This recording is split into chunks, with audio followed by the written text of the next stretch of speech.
Ladies and gentlemen, welcome back to the Pitch Side podcast. I'm your host, the HOD of the PSP. Like, share, comment on the YouTube version, subscribe to the YouTube channel, enable notifications to receive all the updates from these episodes of the podcast, which you can listen to on Spotify, Google Podcast, or any other platform. Follow us on social media. I'm at PSP on Twitter, Pitch Side Pod on Instagram, and of course, help us reach the first K. Of course, we're nearing the 100 episodes of this podcast, and hopefully you join us for more. You are absolutely welcome.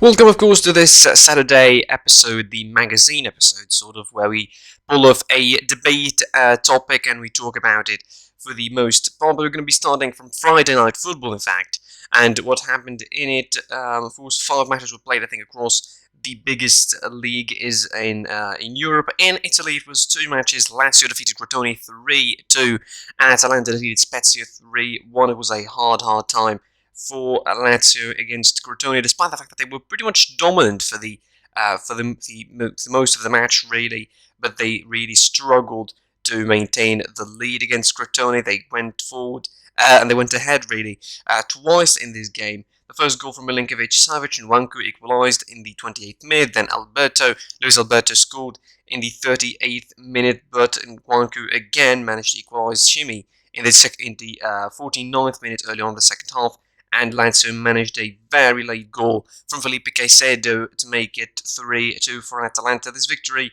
gives Lazio the 7th spot, now 47 points, only 1 point behind Napoli, of course, but Napoli with a game in hand against Juve, and as well with a game to play against Milan on Sunday. For Atalanta against Spezia, I think it was a much easier job, really, scoring 3 goals in the second half. A quick job by Mario Pasalic, who scored twice in that half, really, in the 54th and the 72 minutes. Between them, of course, a goal from Luis Muriel to make it 3-0 for Atalanta, but Spezia managed to save a late consolation goal thanks to Piccoli in the 80th minute, the former Atalanta alumni, a Bergamo resident, in fact, who supported Atalanta as a young kid. That's a really great story. Anyway, in the Bundesliga, of course, and last night started the action in round 25, and it was Augsburg defeating Borussia Mönchengladbach 3-1. It was an incredible result, really, from Augsburg, 3-1, and it was all about the action in the second half, really. Augsburg managed to score 3 goals past Borussia Mönchengladbach in some really short space of time, if you consider everything. In the 51st minute, Ruben Vargas scored from a set piece, pretty much a horrendous defending from Borussia Mönchengladbach. Florian Neuhaus equalised and everything thought to be alright. Matthias Richter scored the second for Augsburg, and Hahn made it 3 for the Bavarian side inside 87th minute. This is the 5th straight loss for Borussia Mönchengladbach in their last 5, and it's a really terrible form. And I think I'm not going to say it's a coincidence, but there's a link for sure between the fact that Borussia Mönchengladbach announced that Marco Rose is going to be moving to Dortmund, and the fact that they're losing these matches in a row. European elimination, I think, from the Champions League is to come, and for a side that we were holding a lot of hopes on, it looks like pretty much a really rough period for them in this moment in time. Really, it doesn't really look good for Marco Rose's Gladbach, and again, he's going to be thankful that there will be no fans in the stadium to attend these kind of games, either home and away, because they would boo the absolute hell out of him. In the Premier League, in round 28 kicked off with Newcastle drawing against Aston Villa, salvaging a late draw against the Midland side. The Aston Villa themselves scored very late from their own goal from Ciaran Clark in the 85th minute. Jamal Lascelles in the 94th minute, managing an equaliser for Newcastle, saving them an important point, I would say, in their relegation battle. This might turn their season around. It hasn't been a good season for them overall. As far as Aston Villa are concerned, I think it's all about being further and further from a decent position at the table at the moment. I think they had a lot of hopes high. I mean, they're not that far from top 4 spots, top 6 spots, but I think it's going to be a big struggle for Aston Villa to get those kinds of spots this season, which is not exactly something you want to happen if you are Aston Villa. Finishing off with the with La Liga, of course, and yesterday it was Levante scoring against Valencia. The goal from the 80th minute, 18th minute from Roger Marti, 1-0 for Levante. Another loss for Valencia this season. To kick off round 27 of La Liga, Levante go to 8th with this victory before the rest of the games, and Valencia drop to, or not drop, but stay at 12 with 30 points behind Granada, Celta Vigo, and Athletic Club, who could obviously shoot up the table if they manage the victories in their matches. So now let's get into it. I think the biggest event in the whole weekend, in my opinion, or the whole week really, in the world of football, in terms of the big impact, is the fact that we both have Ronaldo and Messi now out of the Champions League once again before the deep end, before the quarterfinal and the semi-final and all of that. This is the first time since 2005 that these two are not together in the quarterfinal of the Champions League. They're not, featured with their clubs in the quarterfinal of the Champions League, which is a really big shame, I think, with one of the two of the greatest of all time, two of the best players of all time to be, absent of the Champions League. But I think, as I mentioned here, you can see in the image, you can see it in the title, it's clear we should move on from the Cristiano Ronaldo and Messi era because it is, not because they're getting mad, we should, we really should get over the fact that Cristiano Ronaldo and Lionel Messi are the best in the world now. Because here's the thing, age, of course, is a big factor in this. Ronaldo is 36, Messi is 34. They ain't getting younger. They ain't getting any fresher. They ain't getting any leaner. So you have to expect the fact that by maybe the World Cup next year, they're going to be at the very, very best. By the World Cup next year, it's going to be, Ronaldo and Messi both retiring and, driving off to the sunset or whatever it's going to be, because it has to be that way. It seriously has to be that way for Lionel Messi and Cristiano Ronaldo. This exit, I think, proves a lot of things about these two. And I'm really don't know to crap all over the parade or something, based on the parade, as they say. But I think it has been the case for a while. It has been the case for a couple of years now. We should be moving on from Ronaldo and Messi era. And as much as this sounds horrendous as an idea, and really you couldn't defend it, is the fact that why we should. They're still in top clubs. They're still in the top level. They're still in the Champions League. We should be defending them. But I think it's going to get to a toxic point at one point. It's going to get to a certain point where, we will not be able to get over them as players and two of the greatest. And it has been the case for over a decade and a half. And I understand a lot of people's frustration with these kind of exits and why they are not featured in the quarterfinal of the Champions League, marketing-wise, business-wise.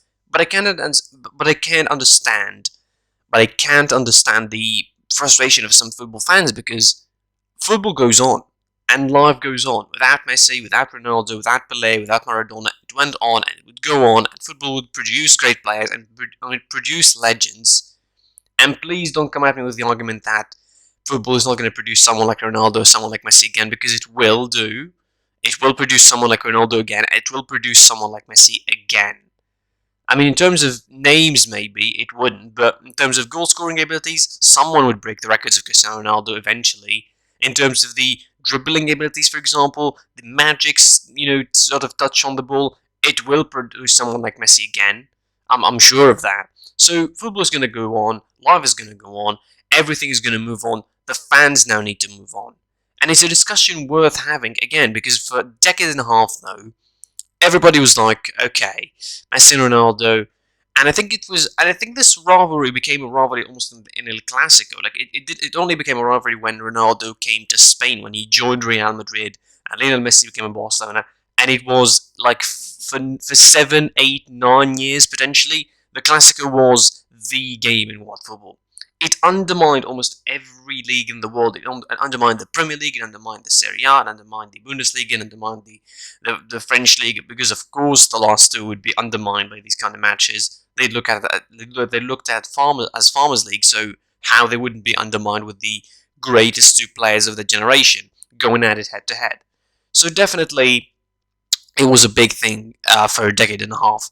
And for a particular decade in that, in Spain, it was the most important thing in the world. Like the talk about Ronaldo and Messi, like every year for those 9 years from 2009 to 2018, every year everybody's only everybody's only question really when it comes to La Liga was when is El Clasico and when is Ronaldo and Messi playing and when they are facing each other, because that was the only thing that mattered for them. That was the only sort of big game feel that they had, which is the fact that Ronaldo Messi. It also undermined the league teams with them as well. Like it really didn't give a lot of sort of room to Valencia to get anything going, for Atletico Madrid to get anything going, and we all know how hard it'd been for them.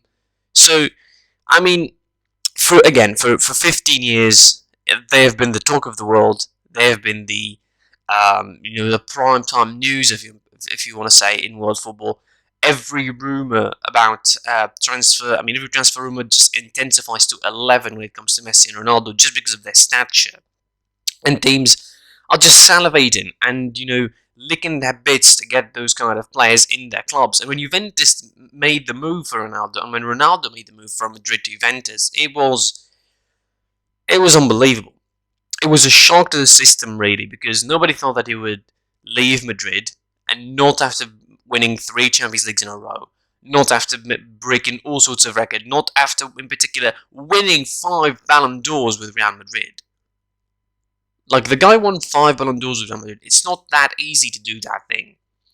He won 5 Ballon d'Ors with Real Madrid, was in this big, big rivalry with Messi, was bringing trophies each year for Real Madrid, yet he left for Juventus. So that was a shock to the system. And for Messi, of course, we had the whole saga about him leaving last season, and certainly repeating itself this season after the European exit, and it might really be intensifying to 11 when the summer is close, because supposedly he can leave on a free this summer. Um, the fact is, these two have been incredible for 15 years, and they've been great, and they've been legendary for 15 years. Nobody could ever come up even close to their level, even close to what they achieved, close to the trophies that they had, and close to the way they were playing, the way they were exciting, the marketing power that they have as players. You could put them in a charity game, and that charity game would draw, I don't know, 750 million viewers, 101 billion viewers probably. El Clasico had those numbers, certainly, so it's not weird that they are two of the most cherished and probably the most cherished players in world of football. Even Pelé and Maradona and all those likes of people were not that cherished in their time. Like, let's be fair, in their time, in their own time, it wasn't exactly as cherished as Cristiano Ronaldo and Messi are, and because of social media power, I think, for most of it. But these two were absolutely fantastic. They were absolutely great. They were amazing for the last, 15 years or so. But, again, this is the point in time where you realize that you need to move on. This is a point in time where you realize that, yes, we're done. Yeah, we're definitely done with Cristiano Ronaldo and Lionel Messi. And I know people would like, okay, but they still have some years left in them. They still have 1 year, 2 years. I don't care. We need to already pass the torch to someone else. If we're going to keep it these sort of Cold War style kind of bipolar system where there's only two players are going to be the greatest and all of them are going to be underneath that, which is going to be hurting football, by the way. You're not going to be producing great players if they're going to be in the shadow of someone else. Like, that hurts a lot of players in this Cristiano Ronaldo and Messi era. The fact that they were in the shadow, quote unquote, of Ronaldo and Messi. A lot of players went to Real Madrid and Barcelona and just were buried alive under that shadow.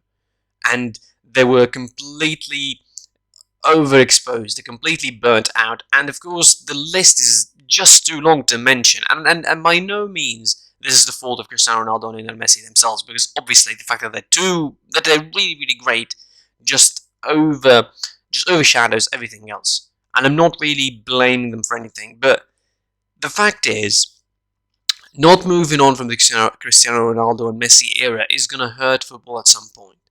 Because people are going to be only thinking, these two are the greatest.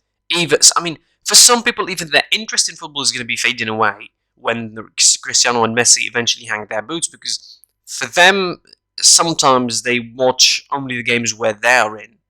There's even some casual football fans who do not, those casual fans who do not know really a lot of football, do not follow football thoroughly, and do not get into the deep end with what they're doing.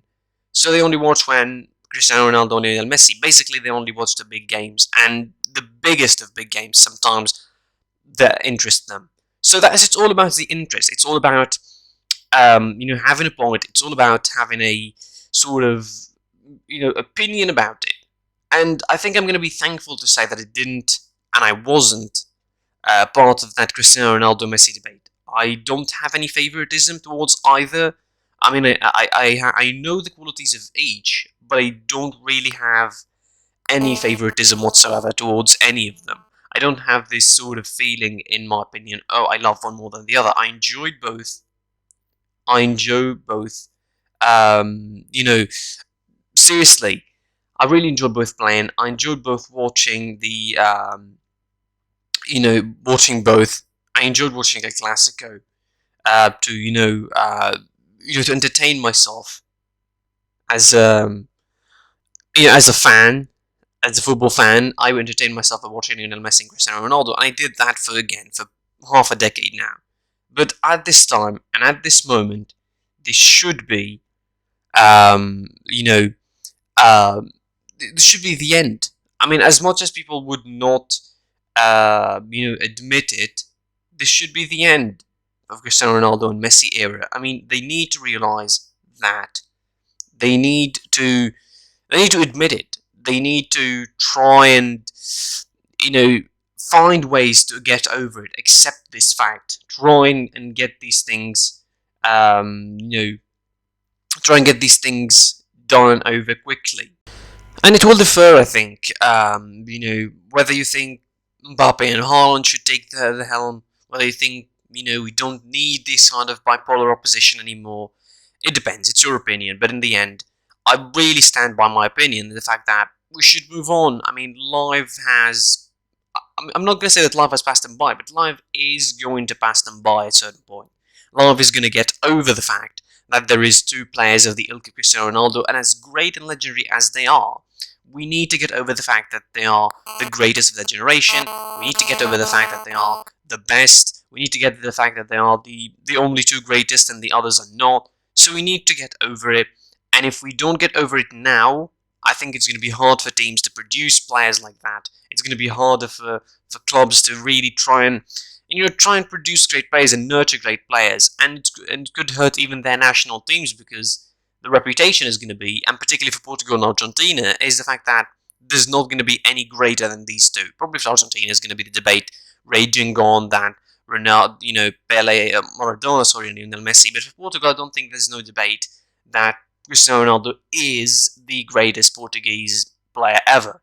That is unquestionably true, and that is, I think, is gonna hurt them a lot. And again, I don't care really if it's gonna be Mbappe and Haaland. I don't care if you want to think about it. I mean, I don't know if there will never be a rivalry quite like this one, but definitely we need. I mean, football at some point is going to be producing another two of those ilk at the same generation, at the same era. Probably Mbappe and Haaland. I think they're really taking the expectations too high with those two. I don't know why, but I have this weird feeling that one of them, at least, is going to fizzle out to the obscurity after 5, 6, 7 years, maybe, at the prime of their career, maybe have a lot of injuries. I don't know. I have this weird feeling in me. Anyway, but again, the idea is we should move on from the Cristiano Ronaldo and Messi era. It's not done and dusted, but it's quite there. It's getting quite there. Anyway, thanks for watching, thanks for listening. I was your boy, the HOD of the PSP. Like, share, comment on the YouTube version of this, subscribe to the YouTube channel, enable notifications to receive all the updates from the podcast episodes, which you can listen to on Spotify, Google Podcasts, or any other platform. Start PSP on Twitter, follow me there, page Cypod on Instagram as well. And until the next time, I'll be seeing you soon. Goodbye.